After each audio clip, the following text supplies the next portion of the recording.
നമസ്കാരം, മലയാളി വാർത്തയിലേക്ക് സ്വാഗതം. തെക്കൻ ഇസ്രായേലിലെ സൊറോക്കോ ആശുപത്രിയിൽ ഇറാന്റെ മിസൈൽ ആക്രമണം. 30-ലധികം പേർക്ക് പരിക്കേറ്റതായി ഇസ്രായേൽ അധികൃതർ അറിയിച്ചു. ഇതിൽ 2 പേരുടെ നില ഗുരുതരമാണെന്നാണ് ഇസ്രായേൽ ഏജൻസി സർവീസ് ഉദ്യോഗസ്ഥ മേഗർ ഡേവിഡ് ആൻഡ് BBC ന്യൂസിനോട് പ്രതികരിച്ചത്. മിസൈൽ പതിച്ച കെട്ടിടത്തിന്റെ വലിയൊരു ഭാഗം തകർന്നിട്ടുണ്ട്. ആശുപത്രിക്ക് നേരെ നടന്ന ആക്രമണത്തെ ക്രിമിനൽ ആക്ടിവിറ്റി എന്നാണ് ഇസ്രായേൽ വിദേശകാര്യ സഹമന്ത്രി ഷാരൻ ഹസ്കേൽ വിശേഷിപ്പിച്ചത്. സൈനിക കേന്ദ്രത്തിലേക്ക് ആയിരുന്നില്ല ആക്രമണം, ആശുപത്രിയിലേക്കായിരുന്നു. ലോകം ഇതിനെതിരെ ശബ്ദമുയർത്തണമെന്നും ഹസ്കേൽ പറഞ്ഞു. ടെൽ അവീവ് ലക്ഷ്യമിട്ട് 20ഓളം മിസൈലുകളാണ് ഇന്ന് രാവിലെ ഇറാൻ തൊടുത്തത്. ഇതിൽ ഭൂരിഭാഗവും ഇസ്രയേലിലെ അയൺ ഡോം ചേർത്തു. 5 മിസൈലുകൾ ഇസ്രയേലിൽ പതിച്ചതായാണ് വിവരം. ഇതിനിടെ ഇറാനിലെ അറാഖ് ആണവ നിലയം, അതായത് ഹെവി വാട്ടർ റിയാക്ടർ ആക്രമിച്ചിരിക്കുകയാണ് ഇസ്രയേൽ. ഇതുവരെ റേഡിയേഷൻ ഭീഷണി ഉയർന്നിട്ടില്ലെന്നും ആക്രമണത്തിന് മുൻപ് തന്നെ ഇവിടെ നിന്ന് ആളുകൾ ഒഴിഞ്ഞിരുന്നുവെന്നും ഇറാനിയൻ ഔദ്യോഗിക ടെലിവിഷൻ റിപ്പോർട്ട് ചെയ്തു. ഈ കേന്ദ്രം ആക്രമിക്കുമെന്ന് ഇസ്രയേൽ വ്യാഴാഴ്ച രാവിലെ തന്നെ മുന്നറിയിപ്പ് നൽകിയിരുന്നു. മേഖലയിൽ നിന്ന് ഒഴിഞ്ഞു പോകണമെന്ന് ആളുകളോട് ആവശ്യപ്പെടുകയും ചെയ്തു. ഇറാനിലെ ടെഹ്റാനിൽ നിന്ന് ഏകദേശം 250 കിലോമീറ്റർ, അതായത് 155 മൈൽ തെക്ക് പടിഞ്ഞാറായി സ്ഥിതി ചെയ്യുന്ന ആണവ നിലയമാണ് Arak heavy water reactor. Israeli നഗരങ്ങളിൽ ഇറാന്റെ കനത്ത വ്യോമാക്രമണം തുടരുന്നുണ്ട്. മധ്യ തെക്കൻ ഇസ്രയേലിലെ 4 സ്ഥലങ്ങളിൽ ഇറാനിയൻ മിസൈലുകൾ ഗുരുതരമായ നാശനഷ്ടങ്ങൾ വരുത്തിയതായാണ് വിവരം. ടെൽ അവീവ് ഉൾപ്പെടെയുള്ള നഗരങ്ങളിലും കനത്ത നാശനഷ്ടമുണ്ടായി. പ്രാദേശിക സമയം രാവിലെ 8:30യോടെയായിരുന്നു ആക്രമണം. നിരവധി കെട്ടിടങ്ങൾ ആക്രമണത്തിൽ തകർന്നു. 60-ലേറെ പേർക്കാണ് പരിക്കേറ്റത്. ഇസ്രയേൽ സൈന്യത്തിന്റെ കമാൻഡ് ആൻഡ് ഇന്റലിജൻസ് ആസ്ഥാനവും സൈനിക ഇന്റലിജൻസ് ക്യാമ്പുമാണ് ഇറാൻ ലക്ഷ്യം വയ്ക്കുന്നതെന്നാണ് വിവരം. ബീർഷെവയിലെ സൊറോക്ക ആശുപത്രിക്ക് സമീപമാണ് ഇവ സ്ഥിതി ചെയ്യുന്നത്. ഏറ്റവും വലിയ ആശുപത്രികളിൽ ഒന്നായ സൊറോക്ക ആശുപത്രിക്ക് നേരെ മിസൈൽ ആക്രമണം ഉണ്ടാവുകയായിരുന്നു. ടെൽ അവീവിലെ ഉയർന്ന അപ്പാർട്ട്മെന്റിന് നേർക്കും മധ്യ ഇസ്രയേലിലെ മറ്റു സൈറ്റുകളുടെ നേർക്കും ഇറാൻ ആക്രമണം നടത്തി. ഇതിനിടെ ഇസ്രയേലിന്റെ വ്യോമ പ്രതിരോധ സംവിധാനങ്ങളെ തെറ്റിദ്ധരിപ്പിച്ച് തമ്മിലടിപ്പിച്ച് ലക്ഷ്യം ഭേദിക്കുന്ന പുതിയ തന്ത്രം പരീക്ഷിച്ചതായി ഇറാൻ അവകാശപ്പെട്ടു. പല തലങ്ങളിലുള്ള ആകാശ കാവൽ മറികടന്ന് ഇറാന്റെ ബാലിസ്റ്റിക് മിസൈലുകൾ ഹൈഫയും ടെൽ അവീവും ഉൾപ്പെടെ ഇസ്രയേലിലെ നിർണായക സ്ഥാനങ്ങളിൽ എത്തിയാണ് ഈ പുത്തൻ തന്ത്രങ്ങളിലൂടെയെന്നാണ് അവകാശവാദം. അയൺ ഡോം പ്രതിരോധ സംവിധാനത്തിലെ മിസൈലുകൾ ഇസ്രയേലിന്റെ തന്നെ നൊവാദീം വ്യോമതാവളത്തിൽ പതിക്കുന്നതായി അവകാശപ്പെടുന്ന വീഡിയോ തുർക്കിയിലെ മാധ്യമങ്ങൾ പുറത്തുവിടുകയും ചെയ്തു. US ഉൾപ്പെടെയുള്ള രാജ്യങ്ങളിലെ സാങ്കേതിക പിന്തുണ ഉണ്ടായിട്ടും ആക്രമണം തടുക്കാൻ ഇസ്രയേലിന് കഴിഞ്ഞില്ലെന്ന് ഇറാന്റെ റവല്യൂഷണറി ഗാർഡ് കോർപ്പ് ചൂണ്ടിക്കാട്ടി. ഇറാൻ പിന്തുണയുള്ള യമനിലെ ഹൂതി വിഭാഗം തൊടുത്ത മിസൈലും ഇസ്രായേൽ പ്രതിരോധം മറികടന്നതായി റിപ്പോർട്ടുണ്ട്. ഇറാന്റെ അവകാശവാദത്തെക്കുറിച്ച് ഇസ്രായേൽ പ്രതികരിച്ചിട്ടില്ല. ഇതിനിടെ ഇറാനിലെ ഫോർദോ ആണവ നിലയത്തിലെ ആക്രമണം ഇസ്രായേൽ ലക്ഷ്യം വെക്കുന്നുണ്ട്. ഇറാനിലെ ഏറ്റവും വലിയ ആണവ സമ്പുഷ്ടീകരണ നിലയമാണ് ഫോർദോ. പർവ്വത മേഖലയ്ക്ക് അടിയിലുള്ള ഈ നിലയം ആക്രമിക്കണമെങ്കിൽ സാധാരണ മിസൈലുകളും ബോംബുകളും കൊണ്ട് സാധിക്കില്ല.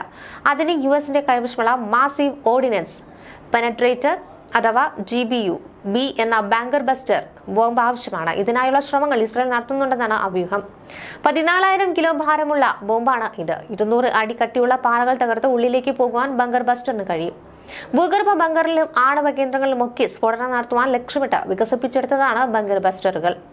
ബോയിങ് ആണ് MOPയുടെ നിർമ്മാതാക്കൾ. ഉന്നത ശക്തിയുള്ള സ്റ്റീലിൽ നിർമ്മിച്ച ഒരു കേസ്റ്റിംഗ് ഈ ബോംബിന് ചുറ്റിയുണ്ട്. പാറകളിലൂടെയും കോൺക്രീറ്റിലൂടെയും ഊർന്നിറങ്ങുവാൻ ഈ സ്റ്റീൽ ആവരണം സഹായിക്കും.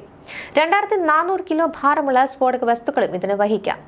ഡിലേക് ആക്ഷൻ ഡിറ്റണേഷൻ സിസ്റ്റം എന്ന ഉജ്ജ്വലന സംവിധാനമാണ് ഈ ബോംബിനുള്ളത്. ഭൂഗർഭ അറകളിലേക്കും ടണലുകളിലേക്കും ഊർന്നിറങ്ങി പ്രവേശിച്ച ശേഷം സ്ഫോടനം നടക്കുന്ന രീതിയാണിത്. നശീകരണത്തിന്റെ തോത് കൂട്ടുവാൻ ഇതുമൂലം സാധിക്കുന്നു. MOPയുടെ വികസനം നോർത്രോപ്പ് ഗ്രമ്മർ, ലോക്ഹീഡ് മാർട്ടിൻ എന്നീ കമ്പനികളാണ് നടത്തിയിരിക്കുന്നത്. 2000-ലായിരുന്നു ഇത്. എന്നാൽ സാങ്കേതികപരവും സാമ്പത്തികപരമായ പ്രതിസന്ധി ഉടലെടുത്തതോടെ ഇത് താൽക്കാലികമായി നിർത്തി. പിന്നീട് ഡിഫൻസ് ത്രെറ്റ് റിഡക്ഷൻ ഏജൻസിയും US എയർഫോഴ്സ് റിസർച്ച് ലബോറട്ടറിയും ചേർന്നാണ് ഇത് വികസിപ്പിച്ചെടുത്തത്.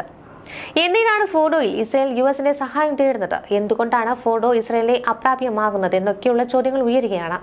ഇറാന്റെ ഏറ്റവും നിഗൂഢവും സുരക്ഷിതവുമായ ആണവ സമ്പുഷ്ടീകരണ കേന്ദ്രമാണ് ഫോർഡോ. ഇറാനിയൻ നഗരമായ കോമിന് 32 കിലോമീറ്റർ അകലെയുള്ള ഫോർഡോ ഗ്രാമത്തിലെ ഒരു മലയിടുക്കിലാണ് ഈ ഭൂഗർഭ യുറേനിയം സമ്പുഷ്ടീകരണ കേന്ദ്രം സ്ഥിതി ചെയ്യുന്നത്. അറ്റോമിക് എനർജി ഓർഗനൈസേഷൻ ഓഫ് ഇറാന്റെ നിയന്ത്രണത്തിലുള്ള ഫോർഡോ ഇസ്രായേലിന് അത്ര എളുപ്പം കടന്നാക്രമിക്കുവാൻ കഴിയുന്ന ഇടമല്ല എന്ന വിലയിരുത്തലുകളുണ്ട്. ഭൂനിരപ്പിൽ നിന്ന് 1/2 മൈലോളം ആഴത്തിൽ പണിതുണ്ടാക്കിയ കട്ടിയേറിയ കോൺക്രീറ്റ് അറയിലാണ് ഫോർഡോ സ്ഥിതി ചെയ്യുന്നത്. ഭൂമിക്കടിയിലുള്ള യുറേനിയം സമ്പുഷ്ടീകരണ നിലയമായ ഫോർഡോ ആക്രമിക്കുവാൻ ഇസ്രായേലിന് അമേരിക്കൻ ബോംബുകൾ അനിവാര്യമാണ് എന്ന് വിലയിരുത്തലുണ്ട്. UN സംഘത്തിന്റെ നിരീക്ഷണമുള്ളതിനാൽ മനഃപൂർവ്വം ഇറാനിലെ ആണവ കേന്ദ്രങ്ങളിൽ ഇസ്രായേൽ കനത്ത നാശം വിതയ്ക്കാത്തതാണെന്ന പക്ഷവും സജീവമാണ്. ഇറാനിലെ യുറേനിയം ശേഖരം ആക്രമിക്കുന്നത് മനുഷ്യരാശിക്ക് കനത്ത പ്രത്യാഘാതങ്ങൾ ഉണ്ടാക്കുമെന്ന ആശങ്കയും ലോകത്തുണ്ട്. നതാൻസിന് ശേഷം ഇറാന്റെ രണ്ടാമത്തെ പ്രധാന ആണവ സമ്പുഷ്ടീകരണ കേന്ദ്രമാണ് ഫോഡോ അഥവാ ഷാഹിദ് അലി മുഹമ്മദി ആണവ കേന്ദ്രം. തലസ്ഥാനമായ ടെഹ്റാനിൽ നിന്ന് 100 കിലോമീറ്റർ തെക്കു പടിഞ്ഞാറായി വിശുദ്ധ നഗരമായ കോമിന് സമീപം പർവ്വതങ്ങൾക്ക് കീഴിലായി 262 മുതൽ 295 അടി വരെ താഴ്ചയിലാണ് ഫോഡോ പണി കഴിപ്പിച്ചിട്ടുള്ളത്. ശക്തമായ വ്യോമ പ്രതിരോധ സംവിധാനങ്ങളും ഇറാൻ റവല്യൂഷണറി ഗാർഡ് കോറിന്റെ പഴുതടച്ച കാവലുമുള്ള ഫോഡോയിലാണ് ആണവായുധ നിർമ്മാണത്തിനുള്ള യുറേനിയം സമ്പുഷ്ടീകരണം ഇറാൻ നടത്തുന്നതെന്ന് ആണവ നിർവ്യാപന രംഗത്തെ വിദഗ്ധർ പറയുന്നു. സമ്പൂർണ്ണ യുറേനിയത്തിന്റെ ശേഖരം വിശാലമാക്കുവാൻ ഇറാൻ ലക്ഷ്യമിടുന്നതും ഫോഡോയിൽ തന്നെയാണ്. 2 ഹാളുകളിലായി 3000 സെൻട്രിഫ്യൂജുകൾ ഇവിടെ പ്രവർത്തിക്കുന്നുണ്ട്. 2000ന്റെ തുടക്കത്തിൽ തന്നെ ഇറാൻ ഫോഡോ ആണവ കേന്ദ്രത്തിന്റെ നിർമ്മാണം തുടങ്ങിയെങ്കിലും 2004 ഇതുമായി ബന്ധപ്പെട്ട ആദ്യ ഉപഗ്രഹ ചിത്രങ്ങൾ ലോകം ശ്രദ്ധിക്കുന്നത്. 2009 നിർമ്മാണം ഏറെക്കുറെ പൂർത്തിയാക്കി. ഫോഡോയെക്കുറിച്ചുള്ള വിവരങ്ങൾ ഇറാൻ അതീവ രഹസ്യമായി സൂക്ഷിച്ചുവെങ്കിലും 2009 അന്നത്തെ US പ്രസിഡന്റ് ബറാക് ഒബാമയും ഫ്രഞ്ച് പ്രസിഡന്റ് നിക്കോളാസ് സർക്കോസിയും ബ്രിട്ടീഷ് പ്രധാനമന്ത്രി ഗോർഡൻ ബ്രൗണും ഫോഡോയെക്കുറിച്ച് ലോകത്തോട് വെളിപ്പെടുത്തി. ഫോഡോയുടെ വലുപ്പവും ശേഷിയും സമാധാനപരമായ ഒരു പദ്ധതിയുമായി ചേർന്നു പോകുന്നതല്ലെന്ന ആശങ്കയാണ് ഒബാമ പങ്കുവച്ചത്. പാശ്ചാത്യ രാജ്യങ്ങൾക്ക് ഫോഡോയെക്കുറിച്ച് വിവരം ലഭിച്ചെന്നറിഞ്ഞ ഇറാൻ ഒബാമയുടെ വെളിപ്പെടുത്തൽ ഏതാനും ദിവസങ്ങൾക്ക് മുൻപ് തങ്ങൾ ഒരു ആണവ കേന്ദ്രം നിർമ്മിക്കാൻ ആഗ്രഹിക്കുന്നുവെന്ന് രാജ്യാന്തര ആണവോർജ്ജ ഏജൻസി അറിയിച്ചു. ഇറാനെതിരെയുള്ള ആക്രമണങ്ങൾ പ്രതിരോധിക്കാനാണ് ഭൂഗർഭ ആണവ കേന്ദ്രം നിർമ്മിക്കുന്നതെന്നാണ് അവർ IAEAക്ക് നൽകിയ വിശദീകരണം. 3000 സെൻട്രിഫ്യൂജ് വരെയാണ് ഫോഡോയുടെ ശേഷിയെന്നാണ് ഇറാൻ IAEA അറിയിച്ചിട്ടുള്ളത്. IAEAയുടെ ഏറ്റവും പുതിയ റിപ്പോർട്ട് പ്രകാരം ഫോഡോയിൽ 60% വരെ യുറേനിയം സമ്പുഷ്ടീകരിക്കുന്നുണ്ട്. അണുബോംബുകൾ നിർമ്മിക്കാനാവുന്ന 90% സമ്പുഷ്ടീകരിച്ച യുറേനിയം ഉൽപ്പാദിപ്പിക്കാൻ ഫോഡോയ്ക്ക് വളരെ വേഗത്തിൽ ആകുമെന്നാണ് ഇസ്രയേലും US ഉയർത്തിക്കാട്ടുന്ന ഭീഷണി. നിലവിലെ സാഹചര്യത്തിൽ 3 ആഴ്ച കൊണ്ട് ഫോഡോയ്ക്ക് ഇത് സാധിക്കും. നതാൻസിൽ പോലും 5% മാത്രമാണ് യുറേനിയം സമ്പുഷ്ടീകരിക്കുന്നത്. 2023 83.7% സമ്പുഷ്ടീകരിച്ച യുറേനിയം കണ്ടെത്തിയതായി IAEA റിപ്പോർട്ട് ചെയ്തിട്ടുണ്ട്. അതുകൊണ്ട് തന്നെ ഈ ഫോഡോയെ ഇല്ലാതാക്കാതെ ഇറാന്റെ ആണവശക്തി പൂർണ്ണമായി ഇല്ലാതാക്കുവാൻ ഇസ്രയേലിന് കഴിയില്ലെന്നാണ് സാരം. എന്നാൽ മറ്റിടങ്ങളെ പോലെ ഇസ്രയേൽ അനായാസം ആക്രമിച്ച് തകർക്കാനാകുന്നതല്ല ഫോഡോ. ഭൂഗർഭത്തിൽ 300 അടി താഴ്ചയുള്ള ഫോഡോ തകർക്കുവാൻ ശേഷിയുള്ള സാങ്കേതിക വിദ്യയൊന്നും ഇസ്രയേലിന്റെ പക്കൽ ഇല്ല എന്നതാണ് ഫോഡോയെ ഇസ്രയേലിന് അപ്രാപ്യമാക്കുന്നത്. ജൂലൈ 13 ഇറാനിൽ നടത്തിയ ആക്രമണത്തിൽ ഫോഡോയെയും ലക്ഷ്യമിട്ടുവെങ്കിലും അതൊന്നും ഫോഡോയിൽ ഏശിയിട്ടില്ലെന്നാണ് IAEA വ്യക്തമാക്കുന്നത്. ഫോഡോയെ തകർക്കുവാൻ ലോകത്ത് ഒരേയൊരു ശക്തിക്ക് മാത്രമേ ഇസ്രയേലിനെ സഹായിക്കാനാകൂ. അത് US-നാണ്. ഭൂമിക്കടിയിൽ ഇത്രയും ആഴത്തുള്ള ലക്ഷ്യം തകർക്കാനാകുന്ന ആയുധം നിലവിൽ US-ന് മാത്രമാണുള്ളത്. 30,000 pound bomb, GBU-57, massive organised penetrator എന്നീ പേരുകളിലും ബങ്കർ ബസ്റ്റർ എന്ന ഓമന പേരിലും അറിയപ്പെടുന്ന ആയുധത്തിനായാണ് ഇസ്രയേൽ US-ന്റെ സഹായം തേടുന്നത്. 30,000 പൗണ്ട് ഭാരമുള്ള ബങ്കർ ബസ്റ്ററിനെ വഹിക്കുവാൻ ശേഷിയുള്ളത് US വ്യോമസേനയുടെ B-2 സ്റ്റെൽത്ത് ബോംബർ വിമാനങ്ങൾക്ക് മാത്രമാണ്.